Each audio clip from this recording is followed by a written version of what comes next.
Alors, je ne sais pas si vous connaissez cet adage, celui qui sait faire fait, celui qui ne sait pas faire enseigne, celui qui ne sait pas enseigner est consultant. J'espère qu'il y a plein de consultants dans la salle.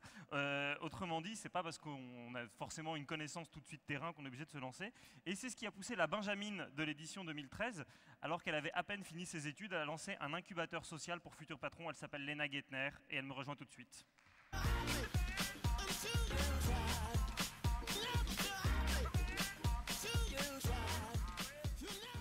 Elle a 4 lignes de notes et 23 ans. Bonjour Léna. Bonjour, merci beaucoup. Déjà, merci de me laisser cette tribune. C'est impressionnant et c'est en même temps une vraie joie. Donc, merci du fond du cœur à Osons la France. Je voudrais commencer à vous parler du coup de mon parcours, puisque j'ai pas grand-chose d'autre à vous raconter aujourd'hui. Depuis que je suis petite, je sais que je n'aurai pas un destin comme les autres. Je sais que je travaillerai pas dans un métro boulot dodo assez tranquille, parce que depuis que je suis toute petite, je suis révoltée. Pour tout vous dire, à 12 ans, quand j'ai eu 12 ans, c'était le moment où Jean-Marie Le Pen était au second tour de l'élection présidentielle. Et alors que les petites filles de 12 ans pensaient plutôt aux dauphins et aux chevaux et aux stars de cinéma, moi j'ai organisé ma première manif. J'étais dans un petit village de la Drôme, il y avait 700 habitants, on était 15 avec nos petites pancartes et on était plutôt mignons à aller se battre contre Jean-Marie Le Pen qui foncièrement il s'en foutait. Mais en tout cas c'était le début d'une lutte et ensuite ça n'a pas arrêté. Ça n'a pas arrêté que je me révolte contre le racisme, contre l'homophobie, contre toutes les inégalités, contre les pauvretés, jusqu'à le point d'orgue quand j'ai eu 18 ans et que là j'étais persuadée que j'allais résoudre le conflit israélo-palestinien. Et là, ça a commencé à être un peu compliqué, je devenais un peu mégalo. Et c'est pas complètement réussi. Eh ben non. Si je peux me permettre, hein, je veux pas critiquer comme ça sur scène, mais il reste 2-3 trucs. Moi, petit. Mais tu t'es trouvé un objectif autre. Mais je me suis trouvé un objectif autre quand j'ai rencontré Pierre Rabhi. Je pense que certains d'entre vous le connaissent, c'est un philosophe qui parle beaucoup d'agroécologie et qui m'a raconté le mythe du colibri. Le mythe du colibri, c'est la forêt qui prend feu, tous les animaux de la forêt qui s'en vont, qui vont se protéger. Et il y a juste le colibri, qui est le petit oiseau que vous voyez, qui fait cette taille-là, qui va chercher une goutte d'eau dans le lac et qui va essayer d'aller éteindre le feu. Et puis il s'épuise parce qu'il vole et ça sert à rien. Et le lion vient le voir et lui dit « Mais colibri, qu'est-ce que tu fais? Ça sert à rien. » Et le colibri lui dit « Je sais, mais je fais ma part. » Et là, pour moi, ça a été une révélation. Ça a été de me dire qu'il fallait que je me concentre sur quelque chose, que toute cette énergie qui venait de la frustration et de l'énervement de ne pas être utile, en fait, il fallait la concentrer dans quelque chose. Et j'ai décidé donc d'être un colibri. Sauf que là, la question, c'était beaucoup plus compliqué. C'était qu'est-ce que c'est faire ma part? Avec tous les chantiers que j'avais envie de mener, toutes les révolutions que j'avais envie de mener, c'était très compliqué. Et puis du coup, je suis rentrée dans une école de commerce qui s'appelle 3A, qui est à Lyon. Et comme tous les étudiants du monde, j'ai passé mes soirées à refaire le monde. Comme tous les étudiants et comme tout le monde d'ailleurs, où on peut passer des soirées entières à regarder ce qui nous choque dans la rue, à en discuter et essayer de trouver des solutions pour que le monde soit meilleur et pour qu'on puisse vivre mieux tous ensemble. Et du coup, on a eu des idées un peu loufoques, comme par exemple organiser des grands mariages pour régulariser tous les sans-papiers, aller expliquer l'islam et le judaïsme dans les crèches, parce qu'on pensait que c'était ça qu'il fallait faire dès le début. Et donc il y avait des idées concrètes et il y avait des idées complètement barrées, pour être clair. Et c'est là que j'ai rencontré le deuxième homme, Monsieur Younous, prix Nobel de la paix 2007, qui m'a enseigné ce que c'était que le social business. Il est prix Nobel d'économie. C'est ça qui est important. D'économie? Bah oui, c'est ça qui est important. Comme Amartya Sen. Ouais. Même s'il amène la paix quelque part, mais il est prix Nobel d'économie. Prix Nobel d'économie. Oui, il l'a eu parce qu'il amène la paix, bien sûr. La corrélation entre l'économie et la paix, du coup, voilà, ça s'est fait. En tout cas, Monsieur Younous, qui m'a expliqué ce que c'était que le social business, c'est des entrepreneurs qui vont mettre leurs compétences managériales au service de l'intérêt général, et qu'en fait, toutes les idées que je croyais qui étaient complètement folles, eh ben, il y avait des gens qui les faisaient, et que ces gens, ils étaient en Amérique latine, ils étaient en Afrique, ils étaient partout, et ils étaient surtout en France, et ils sont 50 000 aujourd'hui en France, et je me suis rendu compte que j'étais pas la seule à avoir des idées loufoques pour changer le monde. Et du coup, je me suis penchée un peu plus sur les entrepreneurs sociaux, et notamment ce qu'ils faisaient en France, et je me suis rendu compte qu'ils répondaient à des besoins sociaux qui étaient très différents. Notamment, saviez-vous qu'il y a 140 000 chômeurs de moins de 25 ans, rien qu'en Rhône-Alpes, que 8% des 15-17 ans ne savent pas lire, et surtout, le chiffre qui me choque le plus, c'est les 2 agressions xénophobes par jour dans notre région. Et donc ces entrepreneurs, ils décident de créer des modèles économiques qui sont viables pour répondre à ces besoins sociaux. Parce qu'on est quand même dans une spirale de plus en plus infernale, où aujourd'hui, les services publics n'arrivent pas à répondre à tous ces besoins sociaux. On est d'accord, on y a tous beaucoup cru à l'État-providence, et puis finalement, on est souvent un peu déçus.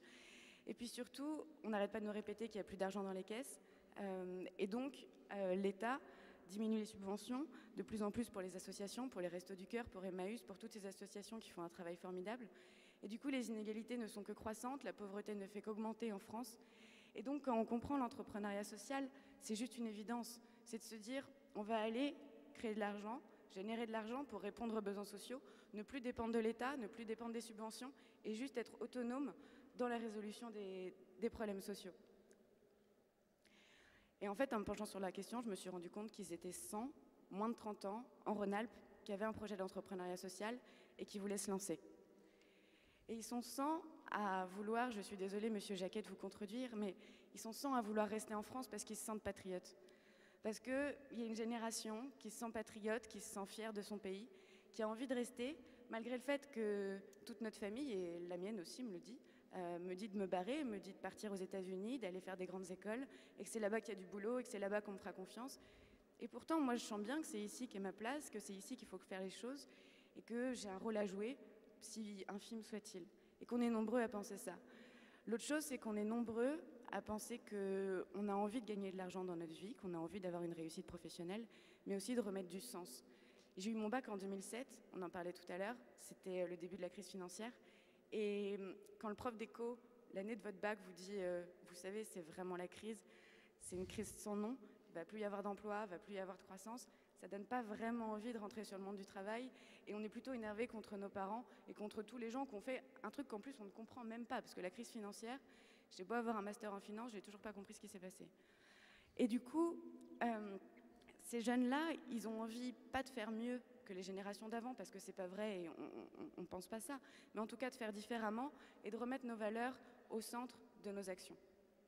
Voilà pour ces jeunes qui ont envie de rester là et que moi j'ai envie d'accompagner. Parce que si ces jeunes ne se lancent pas, c'est parce qu'aujourd'hui il n'y a pas d'accompagnement en Rhône-Alpes dédié à la création d'entreprises sociales. Et donc c'est pour ça que finalement, l'idée, elle est assez simple, c'est de créer un incubateur, c'est de pouvoir dire à tous ces jeunes qui ont envie de rester en France, de créer des business sociaux, de venir me voir, que moi, je vais chercher pour eux des compétences, des parrains, des financements, un local, pour leur permettre de se lancer et d'oser créer leur entreprise sociale. Alors, ce qui est assez drôle, c'est qu'on dit souvent que les jeunes marketent beaucoup et font savoir avant d'améliorer les savoir-faire. L'ENA, elle est tellement prise par son idée que pour l'instant, c'est un incubateur sans nom.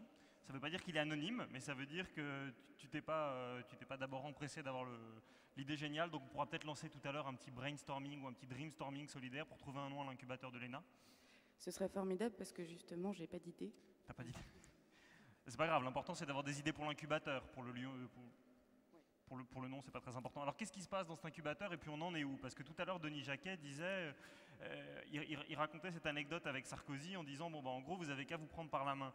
Et toi, aujourd'hui, tu en es à l'étape de la levée de fonds. Et en fait, tu as vite compris qu'effectivement, ça allait aller beaucoup plus vite si tu allais chercher d'autres entrepreneurs, d'autres gens qui croient et qui sont dans le business, plutôt que de passer par un système de subvention où, avouons-le, c'est un petit peu compliqué. C'est clair. Et pourtant, j'étais persuadée que les collectivités allaient s'emparer de ce projet en se disant que c'était un outil formidable pour le territoire, parce que c'était des jeunes qui entreprenaient, qui en plus entreprenaient pour le bien commun. Et j'étais persuadée que ça allait marcher, et pas du tout. Du coup, je suis allée voir des investisseurs privés, et aujourd'hui, la levée de fonds, elle est consacrée uniquement d'entreprises du territoire, d'entreprises nationales. Et on a même un think tank de managers responsables, une vingtaine de managers, d'entrepreneurs, qui se sont mis autour de la table et qui ont dit on veut les aider et on veut aider des jeunes entrepreneurs. Et c'est dingue, cette désillusion face à... Face à la puissance publique? J'allais pas le dire, j'allais m'arrêter là. En tout cas, oui, je me suis lancée toute seule. Et puis finalement, je suis allée chercher des gens assez rapidement parce que toute seule, on ne peut pas grand-chose. Et je suis allée au plus près. Je n'avais pas de réseau, j'avais 22 ans. J'en ai 23, hein, voilà. Du coup, je suis allée voir l'école dans laquelle j'ai fait mes études, l'école 3A, qui est une école de commerce. Je leur ai parlé du projet, je leur ai demandé de me suivre. Et du coup, aujourd'hui, c'est un projet qu'on porte ensemble, cette école, l'école où j'ai fait mes études et moi. Et je suis allée chercher une école un tout petit peu plus loin, je suis allée chercher l'ESSEC, qui est à Paris. et qui est le fer de lance en termes de recherche sur l'entrepreneuriat social. Je crois que ce matin, on vous en a parlé. Sophie Keller et Amandine Barthélémy sont venues Sont promouvoir l'économie qu'on aime. Voilà.